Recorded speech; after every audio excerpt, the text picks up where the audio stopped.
ஜெபம். எங்களை நேசிக்கிற பரிசுத்தமுள்ள பரலோக பிதாவே, பரிசுத்த தேவனே, உம்மை துதிக்கிறேன், ஸ்தோத்தரிக்கிறேன், மகிமைப்படுத்துகிறேன். கர்த்தாவே, வானாதி வானங்களில் வீற்றிருக்கிறவர் தேவராய கர்த்தர் பரிசுத்தர், பரிசுத்தர், பரிசுத்தர், பரிசுத்தர். ஆண்டவரே, வானம் பூமியும் உம்முடையது, சகலம் உம்முடையது. ஆண்டவரே, நாங்கள் உமக்கண்டு உண்மையுள்ள வாழ எங்கள் கிருபை செய்ய வேண்டுமா ஜெபிக்கிறேன். ஆண்டவரே, உம்முடைய வசனங்களை தியானிக்க இருக்கிறோம். ஆவியானவர் எங்களுக்கு ஒத்தாசையாக இருந்து உங்களுடைய வசனங்களை பிரசிக்கப்படுத்த வேண்டுமா ஜெபிக்கிறேன். கர்த்தாவே, ஏசப்பா உமக்கு தோத்திரம். நீரே மெய்யான தேவனும் நித்திய ஜீவனுமாக இருக்கிறீங்க. உங்களை அறிவது நித்திய ஜீவன், வேதத்தை அறிவது நித்திய ஜீவன். ஆண்டவரே, உண்மை பற்றி அறிவதே நித்திய ஜீவன். ஆண்டவரே, நித்திய ஜீவன் எங்களுக்குள்ளே வாசமாக இருக்க வேண்டுமா ஜெபிக்கிறேன்.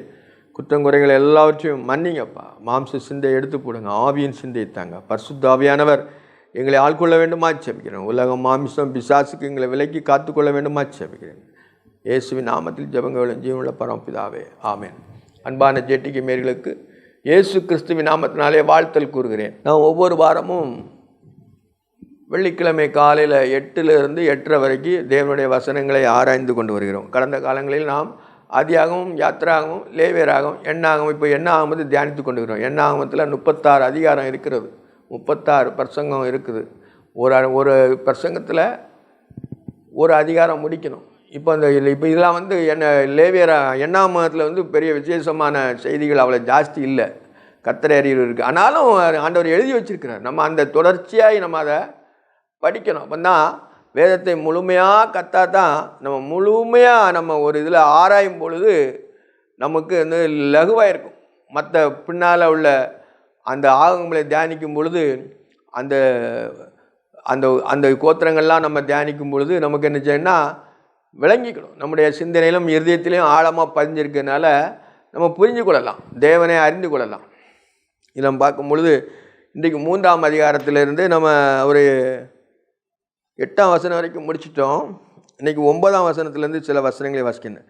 ஆகையால் லேவியரை ஆரோனிடத்திலும் அவன் குமாரனிடத்திலும் ஒப்புவிப்பாயாக. இஸ்ரவேல் புத்திரில் இவர்கள் முற்றிலும் அவனுக்கு ஒப்பு கொடுக்கப்பட்டிருக்கிறார்கள். ஆரோனையும் அவன் குமாரரையும் தாமே தான் ஆசாரிய ஊழியத்தை செய்வதற்காக நியமிக்கப்பட்ட கடவாய்.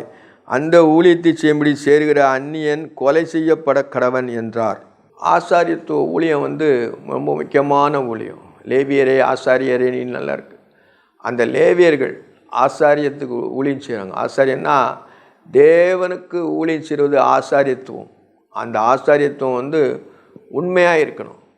தேவன் வானத்தையும் பூமியும் சமுத்திரத்தையும் படைத்தவர், சகலத்தையும் உண்டாக்கின தேவனுக்கு ஆராதனை செய்வது, அவருக்கு ஊழியம் செய்வது, அது அவங்களுடைய கடமை. லேவியர் ஆண்டவருக்கு ஆராதனை செய்ய வேண்டும், அவங்களுடைய வேலை. மற்ற கோத்திரங்கள் ஆசாரியத்துவம் கிடையாது. அவங்க உலகப்புறமான வேலை செய்யலாம், எல்லா வேலையும் செய்யலாம். ஆனால் ஆசாரியர்களுக்கு மாத்திரம் உலகப்புறமான வேலை கிடையாது. தேவனுக்கு அடுத்த ஊழியம் செய்வது தான் அவங்களுடைய முழு வேலை. அதான் பழைய ஏற்பாட்டில் நிழலாட்டமாக ஆண்டவர் எழுதியிருக்கிறார். புதிய ஏற்பாட்டில் வேலையால் தன் கூலிக்கு பாத்திரனா இருக்கிறான். ஊழியம் செஞ்சாச்சுன்னா ஆண்டவர் அவங்களுக்கு சாப்பாடு கொடுப்பாரு, அதனால் போட மாட்டார். வேலையால் தன் கூலிக்கு பாத்திரனா இருக்கிறான், ஆனால் நீ எனக்கு ஊழியம் செய்யணுன்னு சொல்கிறாரு. நீ நாளைக்கு என்ன கிடைக்கணும்னு நினச்சி செய்ய வேண்டியதில்லை, என்னுடைய ஊழியத்தை செய்ய, நான் ஒன்றை போஷிப்பேன். அந்த விசுவாசம் லேவியர்களுக்கு பூரா இருக்கணும். அவங்க நிறையா வேணுங்கிற மாதிரி மற்ற கோத்திரங்கள் மாதிரி நிறையா வேணும், நிறையா அப்படி வேணும்லாம் சேர்க்கக்கூடாது. கர்த்தர் அவங்களே அவங்கள பரிகாரியாக இருக்கிறாரு. எல்லாமே ஆண்டவர் தான் நம்பி தான் ஜீவிக்கிறாங்க. அவங்களுக்கு ஆண்டவர் கொடுக்காமல் இருப்பாரா? வேலையால் தன் கூலிக்கு பார்த்துருக்காங்க. ஆண்டவருக்கு ஊழியம் செஞ்சாச்சுன்னா அவர் அவங்கள போஷிப்பார். ஆகையா லேவியரை ஆரோனிடத்திலும் அவன் குமாரத்திலும் ஒப்புவிப்பாயாக. லேவி கோத்திரத்தை ஆரோனிடத்திலும் அவன் குமாரத்திலும் ஒப்புவிப்பாயாக. அவங்க கோத்திரம், அவங்களுடைய பிள்ளைகள் எல்லாமே ஆரோனிடத்திலும் அவன் குமாரத்திலும் ஒப்புவிப்பாயாக. இஸ்ரவேல் பிறந்தவர்கள் முற்றிலும் எனக்கு ஒப்பு கொடுக்கப்பட்டிருக்கிறார்கள். இஸ்ரவேல் புத்திரில் இவர்கள், இஸ்ரவேல் கோத்திரத்தில் இவர்கள் என்னை முற்றிலும், அதாவது குறைய பேர் இல்லை, முற்றிலும் எல்லாருமே முற்றிலும் அவனுக்கு ஒப்புவிக்கப்பட்டிருக்கிறார்கள். ஆரோனும் அவன் குமாரனுமே தங்கள் ஆசாரிய ஊழியத்தை செய்வதற்காக நியமிக்கப்பட்ட கடவாய். அந்த ஊழியத்தை செய்யும்படி சேருகிற அந்நியன் கொலை செய்யப்பட கடவன். அந்த ஊழியத்தில் அந்நியம் போகக்கூடாது, மற்ற கோத்திரங்கள் போகவே கூடாது. ஆசாரியர் யார் கர்த்தர் தெரிந்து கொண்டாரோ அந்த ஆசாரிய ஊழியத்துக்குள்ளவங்க ஆசாரிய ஊழியத்துக்கு தான் செய்யணும், மற்றவங்க ஊழியம். இப்போ புதிய ஏற்பாட்டில் அப்படி இல்லை. புதிய ஏற்பாட்டில் ஆசாரியத்தோன்னா அவங்க ஊழியம் மட்டும்தான் செய்வேன் இல்லை, அவங்க உலகப்புறமான வேலை செஞ்சு தேவனுக்கு அடுத்தல. அதாவது ஆண்டவர் என்ன சொல்கிறாருன்னா, ஒருவன் எனக்கு ஊழியம் செய்யணும்னா அவன் சமயம் வாய்த்தாலும் வாய்க்காவிட்டாலும் திருவசனத்தை பிரசங்கிக்கு ஜாக்கிரதையாக இருக்க கடவுள்னு சொல்கிறார். அதனால் சமயம் வாய்க்காது, ஆனாலும் திருவசனத்தை பிரசங்கிக்குன்னு தான் சொல்கிறார். சமயம் வாய்த்தாலும் வாய்க்காவிட்டாலும் திருவசனத்தை பிரசங்கிக்க ஜாக்கிரதையாக இருந்தான்னு சொல்கிறார். அப்போ நம்ம திருவசனத்தை பிரசங்கிக்கிறோம், எல்லாரும் பிரசங்கிக்கணும். வேதத்தை தெரிந்த தேவனை பற்றி அறிஞ்சு தெரியும் பொழுது அவங்க பிரசங்கிக்கணும். மற்றவங்களுக்கு சொல்லணும், ஊழியம் செய்யணும். ஊழியம் செய்யணும்னா ஆண்டவருக்கு ஊழியம் செஞ்சுட்டு அவருக்கு இல்லை, ஊழியம் செய்யணும்னா தேவனை பற்றி மற்ற புறஜாதி மக்கள் இடத்துலையும் தேவனை அறியாத பிள்ளைகள் இடத்துலையும் தேவனை பற்றி ஊழியம் செய்யணும், சுவிசேஷம் சொல்லணும். அதுதான் ஆசாரியத்துவ ஊழியம். தனக்குள்ள அப்படி அந்த அவருக்கு அந்த அது பண்ண போதாது, அந்த ஒளி தீபம் மட்டும் ஏற்றிக்கிட்டு அவருக்கு உள்ள செய்திருக்கலாம்ல. ஆசாரியத்துவம் வெளியே காட்டணும், அதை ஆண்டவர் விரும்புகிறார்.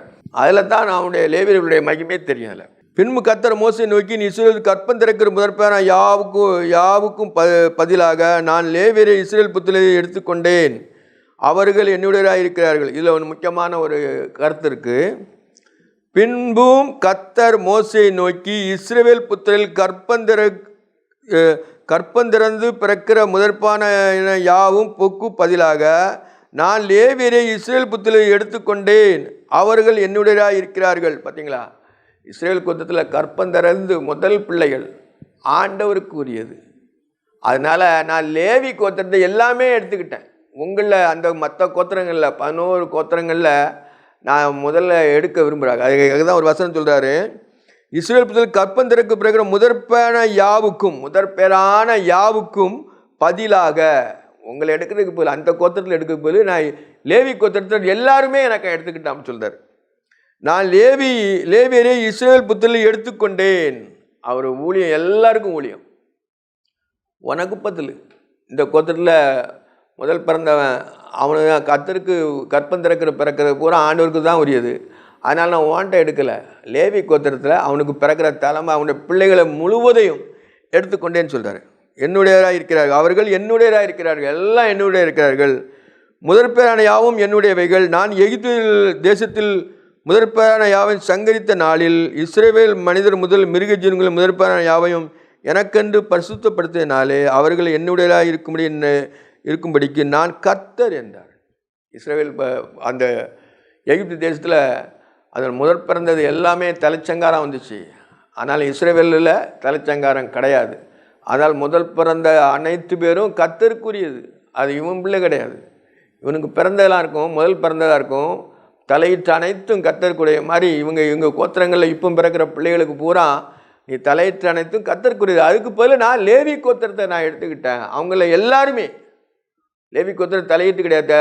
2வது பிறந்தவன் 3வது பிறந்தவன் எல்லாமே நான் எடுத்துக்கொண்டேன், என்னுடையதாக இருக்காங்க. உங்களுக்கு பதில் நான் எடுத்துக்கிட்டேன்னு சொல்கிறார். முதற்பேரான எல்லாம் என்னுடையவைகள். நான் எகிப்தில் தேசத்தில் முதற்பேரான யாவையும் சங்கரித்த நாளில் இஸ்ரவேல் மனிதர் முதல் மிருகஜீவன்கள் முதற்பேரான யாவை எனக்கென்று பரிசுத்தப்படுத்தினாலே அவர்கள் என்னுடையதாக இருக்கும்படிக்கும் நான் கர்த்தர் என்றார். அவர் கர்த்தர், அவர் மாறாதவர். அதனால் அவர் சொன்னி மனுஷன் மாதிரி மாறுறதில்லை, மனஸ்தாபப்படுறதில்லை. அவர் சொன்னால் முடிஞ்சுது. அதனால் அவருக்கு பயந்து ஜீவிக்க வேண்டும். மனுஷன் மாதிரி மாறுறது ஆண்டவர் கிடையாது. பின்பு கர்த்தர் சீனாய் வனாந்தரத்திலே மோசேயை நோக்கி, லேவி புத்திரை அவர்கள் பிதாக்களின் வம்சத்தை எண்ணுவாயாக. லேவி புத்திரை பிதாக்களின் வம்சத்தின்படி என்ன அவங்களே என்ன சொல்லிட்டார். இந்த கோத்திரத்தை என்னமே லேவி கோத்திரம் அவரு கூட தான், ஆனாலும் அவங்கள என்ன சொல்லிட்டார். பிதாக்கள் வம்சத்தை எண்ணுவாயாக. அவர்கள் 1 மாதம் முதல் அதுக்கு மேற்பட்ட வயதுள்ள ஆண் பிள்ளை எல்லாம் எண்ணுவாயாக. 1 மாதத்துக்கு அடுத்தால் ஆண் பிள்ளையை பூரா என்ன சொல்லிட்டார். பெண் பிள்ளைகளை கிடையாது. அதுலேயும் பெண் பிள்ளைகளை சொல்லலை. அந்த கோத்திரத்தில் எல்லாமே ஆண் தான் முக்கியம். ஆண் பிள்ளை எல்லாம் எண்ணுவாயாக. அப்பொழுது கர்த்தருடைய வாக்கின்படியே மோசே தனக்கு கற்பித்தபடியே எண்ணினான். கர்த்தருடைய வாக்கின்படியே மோசே தனக்கு கற்பித்தபடியே எண்ணினான். எல்லாத்தையும் எண்ணிட்டான். லேவி கோத்திரத்தை 1 வயசுலேருந்து 1 மாதம் முதல் மேற்பட்ட வயதில் 1 மாதத்துலேருந்து அவன் என்ன வயசுனாலும் பரவாயில்ல. 1 மாதத்துக்குள்ள குழந்தைகள் பூரா லேவி கோத்திரத்தில் எண்ணியாச்சு. லேவி குமார் தங்களுடைய நாமங்களின்படியே கெர்சோன், கோகாத், மெராரி என்பவர்கள். இவர் தங்கள் வம்சத்தின்படியே கெர்சோனுடைய குமாரன் நாமங்கள் திலிப்பினி, சிமேயி என்பவர்கள். இது வம்சங்களின்படியே கோகாத் புத்திரர் அம்ராம், இத்சோர், எப்சோன், உசியேல் என்பவர்கள். இவள் வம்சத்தின்படியே மெராரியின் குமாரர் கமேலி, முஸ்ரி என்பவர்கள் லேவியருடைய பிதாக்களுடைய வம்சத்தார். கெர்சோனின் வழியாய் லிபினியரின் வம்சம் உள்ள சிமேயின் வம்சங்கள் தோன்றின. இவர்கள் கெர்சோனியின் வம்சங்கள். இவர்கள் 1 மாதம் முதல் அதுக்கு மேற்பட்ட வயதுள்ள ஆண்கள் எல்லாம் எண்ணப்பட்ட போது எண்ணப்பட்டவர்கள் 7500 பேராக இருந்தார்கள். இவங்களும் அவங்க கொத்தத்தில் ஹெட்டிலேருந்து அவங்க கோத்திரம் பிரிஞ்சு போது அவங்களையும் அவர் தனியாக சேர்க்கிறார். கெர்சோனி வம்சங்கள் வாசத்தில் பின்பற்றல் மேற்கே பாளையம் இறங்க வேண்டும். இவங்க எப்படின்னா வாசஸ்தலத்துக்கு ஆசரிப்பு கூடாரத்தில் அடுத்த கட்டத்தில் உள்ள ரவுண்டு. அதில் இவங்க எப்படின்னா மேற்கே பாளையம் இறங்கணும். கெர்சோனிலேருந்து மேற்கே அந்த ஆசரிப்பு கூடாரத்துக்கு மேல் பக்கம், கீழ்ப்பக்கத்தில் தான் வாசல் இருக்கும். ஆனால் மேல் பக்கத்தில் இவங்க பாளையம் இறங்க வேண்டும். கெர்சோனின் தகப்பன் வம்சத்தினுடைய லாயேலின் குமாரனாகிய எலிப்பாஸ் என்பவர்கள். ஆசரிப்பு கூடாரத்திலே கெர்சோன் முத்தரில் காவலாவது வாசஸ்தலமும் கூடாரமும் மூடியும் ஆசரிப்பு கூட வாசல் மறைவும். அதாவது அந்த ஆசரிப்பு கூடாரத்துக்குடைய அந்த கூடாரம், அந்த மூடி எல்லாமே அவங்கள ஒப்படைச்சாச்சு. அவன் தான் அதுக்கு ஃபுல்லாகவே ஆசரிப்பு கூடாரம் அமைக்கணும், ஆசரிப்பு கூடாரம் போடணும், எல்லாமே சர்ச்சுக்குள்ள காரியங்கள் மாதிரி அவ்வளோ வேலையும் ஆசிரியர்கள் லேவியர்களாம் செய்யணும். அதனால் ஆசரிப்பு கூடார வாசல் மறைவும் வாசத்தண்டையிலே பலிபீட தண்டையிலே சுற்றிலும் இருக்கும் பிரகாரங்கள் தொங்கு திரைகளும் பிரகார வாசல் மூடுதிரையும் அவைகளுள்ள வேலையெல்லாம் உரியவைகள் கயிறுகளுமே. எல்லாமே அந்த தொங்கு திரைகள், அதில் உள்ள கயிறு, அதில் உள்ள எல்லாமே அந்த ஆசரிப்பு கூடாரத்தை அமைக்கக்கூடிய அனைத்து பொருட்களையுமே யாருன்னா அந்த கெர்சோனின் வம்ச பின்பற்றிலே பாளையம் இறங்க வேண்டும். அவங்களுடைய வேலை, அவங்களுடைய தலைவராக இருந்து அந்த கெர்சோனுடைய புத்திரர்கள் தான் இந்த வேலையை செய்யணும். ஆசரிப்பு கூடாரத்தினுடைய வேலைகள் எல்லாம் அமைக்கிறது, மற்ற அவங்களுக்கு கூடாரம் போடுறது, அந்த தொங்கு திரைகளை உண்டு பண்ணுறது, எல்லாமே அமைக்கிறது, அவங்களுடைய கயிறுகள் எல்லாமே அவங்க கண்ட்ரோல். அது கொடுக்குறாரு. எப்படின்னா ஆண்டவர் இதெல்லாம் ஒரு நியமமாக பண்ணி மோசைக்கு ஆரன் மூலமாக சொல்லி இந்த எல்லாம் செய்கிறார். எதுக்குன்னா இவங்க அந்த செங்கடலை தாண்டி தனியாக கொண்டு போயிட்டாங்க. இவங்களை தனியாக பிரித்து எடுத்து அங்கே ஆசரிப்பு கூடாரம் இப்படி அமைக்கணும், இப்படிலாம் வேலை செய்யணும்னு எல்லாமே அவங்க கற்பிக்கிறார். அவரை நம்பி தான் ஜீவிக்கணும். இவங்க மாம்சப்படி போக முடியாது. அதனால் முழுவதுமே ஆண்டவருடைய கண்ட்ரோல் வர்றதுக்கு தான் அந்த இது எல்லாமே கோத்திரமாக கொடுக்குறாரு. ஏன்னா அவங்களுக்கு எல்லாமே ஆண்டவர் தான் கொடுக்குறாரு. அவங்களுக்கு சாப்பிட உணவும் உடுக்க உடையும், அதாவது அவங்க வஸ்திரம் பழையமை போகவில்லை, கால் வீங்கலை, பாதரட்சையும் தேயலை. அப்படிங்கும்போது ஆண்டவர் எவ்வளோ அவங்கள பராமரித்து போஷிக்கிறார். ஏற்கனவே 40 வருஷ காலமாக ஆண்டவர் அவளை போஷிக்கிறார். அப்போ தனக்குள்ளது எல்லாமே செய்யணும். ஆண்டவர் தான் அவங்களை முற்றிலும் காவல் பண்ணி அவனை எல்லாமே வழி நடத்தி கொண்டு வருகிறார். வாசத்தண்டையிலே பலிபீடத்தண்டையிலே சுற்றிலும் இருக்கிற பிரகாரங்களில் தொங்கு திரைகளும் பிரகார வாசல் மூடுதிரையும் அவைகள் வேலையெல்லாம் உரிய அவைகள் கயிறுகளுமே. கோகாத்தின் வழியாய் அம்ராயின் வம்சமும் இஸ்ரவேல் வம்சமும் எப்ரோனின் வம்சமும் உசியேலின் வம்சமும் தோன்றின. இவைகளே கோகாத்தின் வம்சங்கள், கோகாத்தியரின் வம்சங்கள். கோகாத்தியர் கொஞ்சம் அதிலே அந்த ஆசரிப்பு லேவியர்களே ஒரு கோகாத்தியர்னு அவங்கள ஒரு பிரிவு. அந்த லேவியர் கோத்திரத்தில் அவங்களோட சந்ததி அவங்க கொஞ்சம் ஆண்டவருக்கு பிரியமில்லாமல் இருந்தாங்க. ஏன்னா அவங்க கொஞ்சம் போல்டாக கொஞ்சம் உண்ணி பேசுவாங்க. அப்படி பேசக்கூடாது. அவங்க கோகாத்தின் புத்திரர்களுக்கு அவங்க கர்த்தருடைய வேலையை செய்யணும். பின்னால் நம்ம பார்க்க இருக்கிறோம். அதை கோகாத்தின் வழியாய் அம்ராயின் வம்சமும் இத்தேர் வம்சமும் எப்ரோனின் வம்சமும் உசியேலின் வம்சமும் தோன்றின. இவர்களே கோகாத்தின் வம்சங்கள். இவர் 1 மாதம் முதல் மேற்பட்ட ஆண்கள் எல்லாம் எண்ணப்பட்ட போது பரிசுத்தலத்திற்குரியவைகள் காப்பார்களாக. இவங்க பரிசுத்தலத்தை காவல் காக்கணும். மகா பரிசுத்தலத்தை என்ன செய்யணும், காவல் காக்கணும். இவங்க உள்ள அதுக்கு அடுத்தால அந்த முதலுக்கு அந்த கூடார அமைப்புக்கு அடுத்தால உள்ளதை இவங்க செய்யணும். காப்பார்கள் 8600 பேராக இருந்தார்கள். கோகாத் புத்தர் வம்சங்கள் வாசலத்தின் தென்புறமாக பாளையம் இறங்க வேண்டும். அவங்க மேல் பக்கம், இவங்க தென்பக்கம். பார்த்தீங்களா, 2 அடுக்கு வருது. லேவியருக்கு ஒரு அடுக்கு ஆசரிப்பு கூடாரம் சுற்றிலும், அதுக்கடுத்தால் தான் கோத்திரங்கள்லாம் இருக்குது. இவங்க தென்புறம் பாளையம் இறங்கணும். ஒருத்தர் மேக்க சர்ச்சுக்கு அந்த ஆசரிப்பு கூடாரத்துக்கு மேல்புறம், இப்போ அது தென்புறம் இருக்கணும். அவர்கள் உசியலின் குமாரன் எலிப்பாசான் அவருடைய காவலாவது பெட்டியையும் மேசையும் குத்து விளக்கும் பீடத்தையும் ஆராதிக்கேட்ட பசுலத்தையும் பனிமுட்டையும் தொங்குதுறையும் அதனுடைய எல்லா வேலைகளுக்கும் ஏற்றவர்களுமே ஆசாரியனாகிய ஆரோனின் குமாரன் எலியேசர் என்பவர் லேவியருடைய தலைவனாய் பசுஸ்தலத்தில் காவல் காக்கிறவர்களுக்கு விசாரிப்புக்காரனாக இருக்க கடவன். இது உங்களுக்கு முக்கியமான ஊழியமே உங்களுக்கு தான். அந்த ஆசரிப்பு கூடத்தில் ஃபஸ்ட்டு மகா பசுத்தலம் தான் இருக்குல்ல, அதுக்குள்ள வேலைகள் பூரா இவங்க தான் செய்யணும்.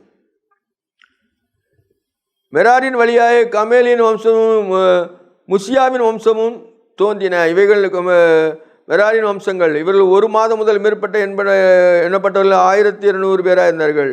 அசரின் குமார சூரியன் என்பவர்கள் தலைவனாக இருந்தான். அவன் வாசஸ்தலம் வடபுறம் பாளையம் இறங்க. இவங்க வடபுறம், இவங்களும் ஆசாரித்து வந்து தான் இவங்க வடபுறம் பாளையம் இறங்க வேண்டும்.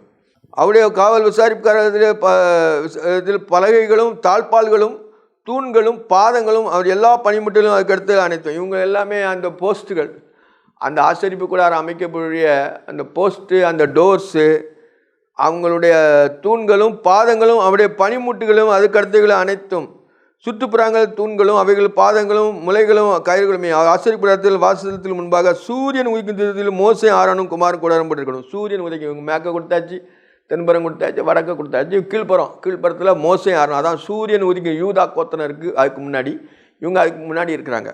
சூரியன் உதிக்கும் கீழ்ப்புறத்தில் மோசேயும் ஆரோனும் அவன் குமாரனும் கூடாரங்களை போட்டு இறக்கி இஸ்ரவேலின் புத்திரன் காவலுக்கு பதிலாக பரிசுத்த தலத்தில் காவல் காக்க வேண்டும். அந்த சர்ச்சின் முன்பாகம், அந்த முன்பாகத்தில் தான் இவங்க கோத்திரம் இருக்குது. அது இவங்க லேவி கோத்திரத்தில் மோசேயும் ஆரோனும் அண்ணன் தம்பி இவங்க முன்னால் இருக்கும். சூரியன் உதிக்கும் திசையில் இருக்கிறாங்க.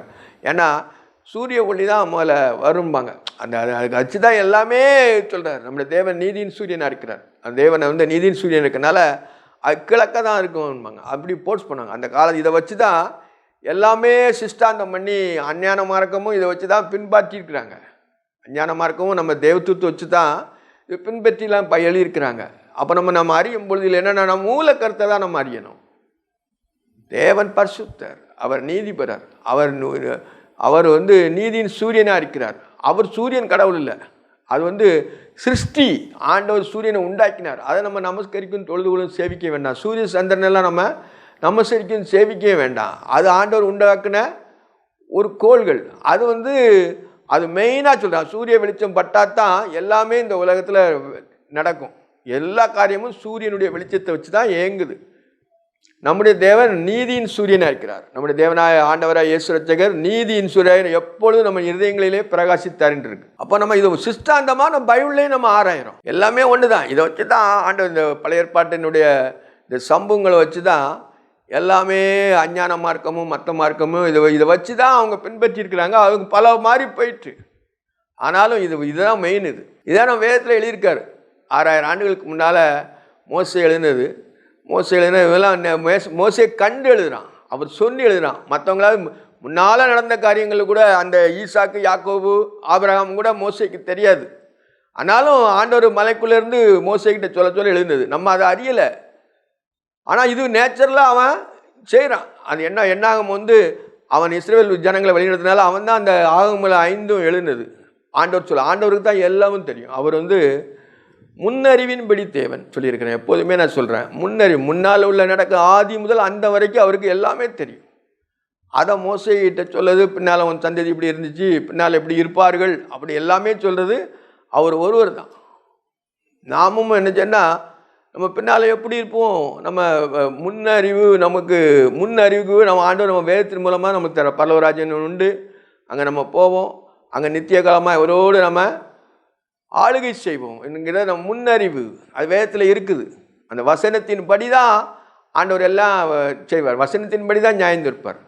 அப்போ நம்ம அந்த வசனத்தை ஆழமாக பிடிச்சுக்கொள்ளணும். இவங்களுடைய வேலை எப்படின்னா, மோசேயும் ஆரோனும் தங்கள் குமாரங்களில் கூடாரம் போட்டு இறங்கி இஸ்ரவேல் புத்திரர் காவலுக்கு பதிலாக பரிசுத்த தலத்தை காவல் காக்க வேண்டும். வாசஸ்தலத்தில் சேருக அந்நியன் கொலை செய்யப்படக்கூடாது. 2ஆம் ட்ரிப் சொல்கிறார். வாசஸ்தலத்தில் யாருமே போகக்கூடாது, கொலை செய்யப்படக்கூடாதுன்னு சொல்லியிருக்காரு. அவங்க பரிசுத்தலத்தில் போகக்கூடாது. அந்த கோத்திரங்கள் மற்ற கோத்திரங்கள்லாம் அவங்க வெளியில் தான் ஆராயணை செய்துட்டு போகணும் இல்லையா. பரிசுத்தலத்தில் காவல் காக்கணும், உள்ளே போகக்கூடாது. கொலை செய்யப்படக்கூடாதுன்னு சொல்கிறார். கொலை செய்யப்பட கடவன். மோசேயும் ஆரோனும் கர்த்தருடைய வாக்கின்படியே லேவியரில் ஒரு ஆண் பிள்ளை எல்லாம் அவருடைய வசனப்படி எண்ணினார்கள். அவர்கள் 27,000 பேராக இருந்தாருங்க. பார்த்தீங்களா, ஒருத்தன் 26,000 பேர்னா எத்தனை பிள்ளைகள் இருக்கும் யோசிச்சு பாருங்கள். எத்தனை குடும்பம் இருக்கும். ஒருத்தனுக்கு உத்தேசம் எவ்வளோ பிள்ளைகள்னு போடல, ஆனால் பிள்ளைகள் நிறைய பிறந்துக்கிட்டே இருந்திருக்கு. கடற்கரை மணலை போல, வானத்தின் நட்சத்திரங்களைப் போலவும் கடற்கரை மணலை போல உன்னை பெருக பண்ணுவேன்னு சொல்லுவார். அவன் பிள்ளை இல்லாமல் இருக்கும் பொழுது ஆபிரகாமுக்கு ஆண்டவர் சொன்னது. அவனுக்கு பிள்ளையே கிடையல, பிள்ளையே உற்பத்தி ஆகலை, ஆனாலும் உன் சந்ததியை வானத்து நட்சத்திரங்களை எண்ணும்னா எண்ணி பாருங்கிறாரு. அவனால் எண்ண முடியாது. கடற்கரை மணலை போல, பூமியின் தூளை போல ஆக்கிட்டார். எல்லாம் அவ்வளோ ஜனங்கள் உன் சந்தையிலிருந்து பிறப்பினார். எல்லாம் யோசித்து பார்க்க முடியுமா? இது 400 வருஷத்துக்குள்ள இவ்வளோ பிள்ளைங்கள் பிறந்திருக்குது. அப்போ ஒருத்தருக்கு எத்தனை பிள்ளைங்கன்னு சொல்ல முடியாது. அவ்வளோதான் ஆசீர்வாதம். அந்த காலத்தில் பிள்ளைங்களை தான் ஆசீர்வாதம் சொல்லுவாங்க. இப்பவும் பிள்ளைங்களை தான் ஆசீர்வாதம் உலகத்தில். ஆனாலும் இந்த இடத்துல சொத்து, மற்ற காரியங்கள், மற்ற எல்லாம் இருக்குது, அதுதான் ஆசீர்வாதம்னு நினைக்கிறாங்க. அந்த ஆசீர்வாதம் ஒரு நாள் இவன் போனும்போது அந்த ஆசீர்வாதம் அவனோட போயிடும். ஆனால் பிள்ளைங்கள் சந்ததி சந்ததியாய் வாழையடி வாழையாய் வந்துக்கிட்டே இருக்கும் அவங்க சந்ததி. அதுதான் ஆசீர்வாதம். அந்த கோத்திரங்கள் தான் ஆசீர்வாதம். அதனால தான் இப்படி எழுதியிருக்கிற ஆண்டவர். வம்சம் இப்படி எண்ணினார்கள். அவர்கள் 27,000 பேராக இருந்தார்கள். பாருங்க. அது முன்பு கர்த்தர் மோசேயை நோக்கி, நீ இஸ்ரவேல் புத்திரருக்கு 1 மாதம் முதல் மேற்பட்ட வயதுள்ள மேற்பட்ட ஆண் பிள்ளையெல்லாம் எண்ணி அவர்கள் நாமங்களை தொகையேற்றி இஸ்ரவேல் புத்தருடைய முதற் பேரான யாவுக்கு பதிலாக லேவியரையும் இஸ்ரவேல் புத்தரின் மிருக ஜீவன்களையும் தலையிட்ட யாவுக்கும் பதிலாக லேவியரின் மிருக ஜீவன்களையும் எனக்கறிந்து பிரித்தெடு, நான் கர்த்தர். இதில் ஒன்று உள்ள இருக்குது. எப்படின்னா, இஸ்ரவேல் முதல் பிறந்த என்னன்னா, இஸ்ரவேலில் புத்திரில் முதற் பிறந்த யாவுக்கு பதிலாக லேவியரையும் இஸ்ரவேல் புத்தரின் மிருக ஜீவன்களையும் தலையிட்ட யாவுக்கும் பதிலாக லேவியரின் மிருக ஜீவன்களையும் எனக்கென்று பிரித்தெடு. அதாவது முதல் பேரான எல்லாமே ஆண்டவருக்குரியதுதான். ஆனால் அதுக்கு பதில் லேவி கோத்திரத்தை ஆண்டவர் எல்லாம் எடுத்துட்டார். லேவி கோத்திரத்தில் இவங்களுக்கு எவ்வளவு முதல் பேராக பிறந்தவங்களோ தலையிட்டு இருந்த பூரா லேவி கோத்திரத்தில் மொத்த லேவி கோத்திரங்களையும் ஆண்டவர் திறந்துக்குன்னு தேர்ந்தெடுத்தார். ஏன்னா தலையீட்டுக்கு பதிலாக லேவியரை தேர்ந்தெடுத்தார். இப்பவும் அவங்க மிருக ஜீவன்களையும் அப்படி தேர்ந்தெடுக்க சொல்லிட்டார். பிரித்தெடு, நான் கர்த்தர் என்றார். நான் கர்த்தர், அவர் சொன்னபடி செய்யணும்.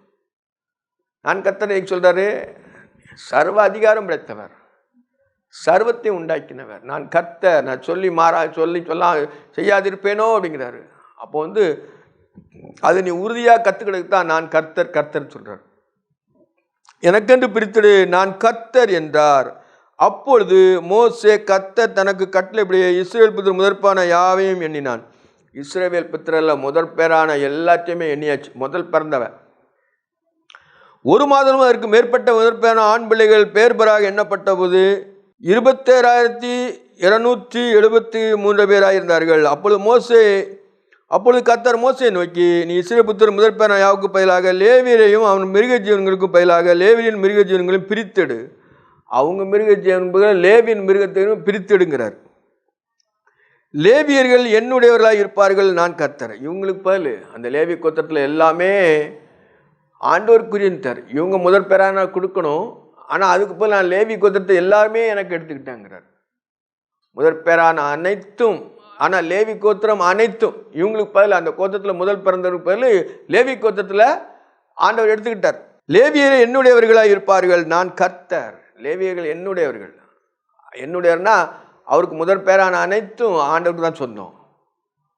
அதனால் லேவியர்கள் பிறந்த அனைத்து பேரையும், லேவியர் முதல் பிறந்தவனை மட்டும் இல்லை, அவன் பிள்ளைகள் எல்லாமே ஆண்டவர் எடுத்துக்கிட்டார். ஏன்னா லேவி கோத்திரத்து மற்ற கோத்திரத்தில் அந்த 12 கோத்திரத்தில் முதல் பேரானுக்கு பதிலாக லேவி கோத்திரத்தை ஆண்டவர் எடுத்துக்கொண்டார்.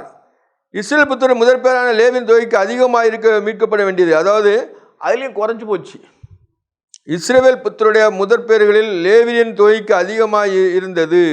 இஸ்ரவேல் புத்திரருடைய முதற் பேர்களில் லேவியின் தொகைக்கு அதிகமாக இருந்தது. அதாவது முதல் பிறந்தவன் எப்படின்னா லேவியின் தொகைக்கு அதிகமாக இருந்ததுன்னு சொல்லியிருக்கு. அப்போ மீட்கப்பட வேண்டிய 273 பேரிடத்திலும் இத்தலைக்கு 50 சேக்கல் கணக்கின்படி வாங்குவாயாக. அதாவது அவங்க கோத்திர இஸ்ரவேல் லேவியருக்கு புத்திரர் இல்லை, ஆனாலும் நிறைய பேர் இருக்கிறாங்க. அந்த மீதியா உள்ளவங்ககிட்ட என்ன செய்றாருன்னா, அதிகமாக இருந்து மீட்கப்பட வேண்டிய 273 பேரிடத்திலும் நீ தலைக்கு 50 சேக்கல் விதமாக பரிசுத்த சேக்கலின் கணக்குப்படி வாங்குவாயாக. பரிசுத்த சேக்கலின்படி வாங்குவாயாங்க. அவங்ககிட்ட காசு வாங்கிருங்கிறாரு. ஏன்னா லேவி கோத்திரத்தை எல்லாமே எடுத்தாச்சு. இன்னும் அவங்க தலையிட்டு முதற் பேரானது நிறைய இருக்குது மற்ற கோத்திரங்களில். அவங்ககிட்ட என்ன செய்கிறாருன்னா, தலைக்கு 50 சேக்கல் விதமாக பரிசுத்த சேக்கலின் கணக்குப்படி வாங்குவாயாக. அது சேக்கலானது 20 கேரா. லேவியருடைய தொகைக்கு அதிகமானவர்கள் மீட்கப்பட்டு திரவியத்தை ஆரோனும் குமாரனுக்கும் கொடுப்பாயாக. ஆரோனும் அவன் குமாரனுக்கும் அந்த மீட்கப்பட்ட காசு, தலையீட்டுக்கு பதில் மீட்கப்பட்ட காசு லேவிய புத்திரர் இல்லை, அதனால் மீட்கப்பட்ட திரவியத்தை வாங்கிட்டார். அது என்ன சொன்னால் ஆரோனு கொடுப்பாயாக. அப்படியே லேவியரால் மீட்கப்பட்ட தொகைக்கு அதிகமாக இருந்தது. இன்னும் மீட்கப்பட்டவருக்கு ஈடாக மோசே இஸ்ரவேலருக்கு முதற்பேரான இடத்தில் 1365 சேக்கல் திரவியத்தை பரிசுத்த தலத்தில் சேக்கில் கணக்குப்படியும் வாங்கி கர்த்தருடைய வாக்கின்படியே மீட்கப்பட்டவர்களின் கிரயத்தை ஆரோனுக்கும் அவன் குமாரனுக்கும் கர்த்தர் கட்டளிட்டபடியே கொடுத்தாள். ஆரோனும் அவன் குமாரனுக்கும் மீட்கப்பட்ட அனைத்து திரவியத்தையும் என்ன செய்கிறாங்கன்னா அவங்க பிள்ளைகளுக்கு பூரா கொடுத்துட்டார். அப்போது லேவியர்களுக்கு ஆண்டவர் விசேஷமாக அவங்களை ஆசீர்வதிக்கிறார். அந்த லேவியர் முக்கியமானவங்க, அவங்க கர்த்தர் கடத்த காரியங்களில் உண்மையாக இருக்கணும். அதனால தான் அந்த லேவியரை ஆண்டவர் அவங்களை விசேஷமாக ஆசீர்வதிக்கிறார். அவங்களுக்கு தேவனுடைய பணிமூட்டுகளை ஒழுங்காக அவனுடைய வேலை செய்யணும். மற்ற 12 கோத்திரங்களை நடத்துவதற்கான அந்த ஞானத்தையும் புத்தியும் லேவியர்கிட்ட தான் ஆண்டவர் கொடுத்து வச்சுருக்கார். மோசேயிட்டையும் ஆரோன்ட்டு தான் அது எல்லாமே விளங்க பண்ணுகிறார். இதோட அந்த அதிகாரங்கள் முடிஞ்சுது. என்னாகவும் 3 அதிகாரங்கள் நம்ம முடித்து விட்டோம். இதெல்லாம் நம்ம எதுக்கு நம்ம ஆராயணும்? வேதத்தை இருக்கும் பொழுது முன்னட்டையிலேருந்து பின்னட்டை வரைக்கும் நமக்கு எல்லாமே தெரியணும். நம்ம அதை எல்லாமே தியானித்திருக்கணும், அதை பற்றி அறிஞ்சிருக்கணும், அதை பற்றி நம்ம உட்கொண்டிருக்கணும். அப்போ தான் நம்ம நினச்சோன்னா எல்லாமே எழுத முடியும். பரீட்சையில் சும்மா முதல் பக்கத்தை பாத்திரம் படிச்சுக்கிட்டு போய் பரீட்சை எழுத முடியாது. எல்லாமே தெரிஞ்சிருக்கணும், படிச்சிருக்கணும். அவன் ஞாபக சக்தி ஆண்டவர் கொண்டு வருவார். அந்த நேரத்தில் நம்ம பிரசங்கிக்கும் பொழுது ஆமாம் வேதத்தில் எப்படி போட்டிருக்கு, இந்த கோத்திரம் அப்படின்னு போட்டிருக்குன்னா நம்மளுடைய அது எல்லாமே நம்ம ரைட்டாக பாஸ் பண்ணணும். அப்போ தான் நம்ம நினச்சோன்னா கர்த்தரமே ஆசீர்வதிப்பார். ஜெபம் பண்ணுவோம். நேசிக்கிற பரிசுத்தமுள்ள பரலோக தந்தையே, பரிசுத்த பிதாவே, உம்மை அறிவது நித்திய ஜீவன், உம்மை சேவிப்பது மெய்யான சுபாவம் கர்த்தாவே. நீ லேவியரை உமக்கென்று பிரித்தெடுத்திட்டாண்டவரே, நாங்களும் உமக்கென்று வாழ எங்களுக்கு பலனை கொடுக்க வேண்டுமா செபிக்கிறப்பா. ஏசப்பா சோத்திரம். ஒருவன் எனக்கு ஊழியம் செய்தால் அவனை பிதாவானவர் கனம் பண்ணுவார் என்று சொன்னீங்களா ஆண்டவரே. உமக்கு ஊழியத்தை செய்ய ஆண்டவரே உம்மை பிரஸ்தாவப்படுத்த தேவன் கர்த்தர், நான் கர்த்தர் என்றவரை நாங்கள் பிரஸ்தாவப்படுத்த ஒவ்வொருவருக்கும் நல்ல கிருபை செய்ய வேண்டுமா செபிக்கிறப்பா. சுத்த இருதயத்தை கொடுங்க, நிலைவரமான உம்முடைய ஆவியை எங்கள் உள்ளத்தில் ஊற்றுங்கப்பா. ஏசப்பா எங்களைப் போல நீர் மாண்டினாய் வந்தீர், எங்களைப் போல எல்லா பாடுகளையும் பட்டு பாவமில்லாத பிரதான ஆசிரியராக எங்களுக்காக நீர் பிதாவின் சமூகத்திலே பரிந்து பேசுகிறதா இருக்கிறக்காய் கோடா கொடி ஸ்தோத்திரம் ஆண்டவரே. இந்த வேலைக்காய் நன்றி நேரத்தோடு துதிக்கிறேங்க. ஒவ்வொரு பிள்ளைகளையும் நீங்கள் ஆசீர்வதிங்க, பலப்படுத்துங்க, காத்துக்கொள்ளுங்க. சரீரத்துக்கு வேண்டிய சுகத்தை கொடுங்கப்பா, ஆவியில் உற்சாகத்தை கொடுங்க, ஆத்மாவிலே தைரியத்தை தர வேண்டுமா செபிக்கிறேங்க. உலகத்தின் காரியங்கள் அனைத்தும் மாயையிலும் மாயா இருக்கிற ஒரு நாளே மறைந்து போகும். ஆனால் நித்திய ஜீவனை நாங்கள் பெற்றுக்கொள்ள உம்மை பற்றி அறிகிற அறிவிலே நாங்கள் வளர்ந்தேற எங்களை கிருபை செய்ய வேண்டுமா செபிக்கிறேன். உண்மை நாங்கள் தடவியாயிலும் கண்டுகொண்டு உண்மையிலே மகிழ்ந்திருக்க கிருபை செய்யுங்கப்பா. சோத்திரம் சோத்திரம் ஸ்தோத்திரம், கோடா கொடி ஸ்தோத்திரம், ஹல்லேலூயா ஸ்தோத்திரம் கர்த்தாவே. உம்மை துதிப்பது மெய்யான சுபாவம். இயேசு கிறிஸ்துவின் நாமத்தில் ஜெபங்களும் ஜீவனுள்ள பரமபிதாவே, ஆமென்.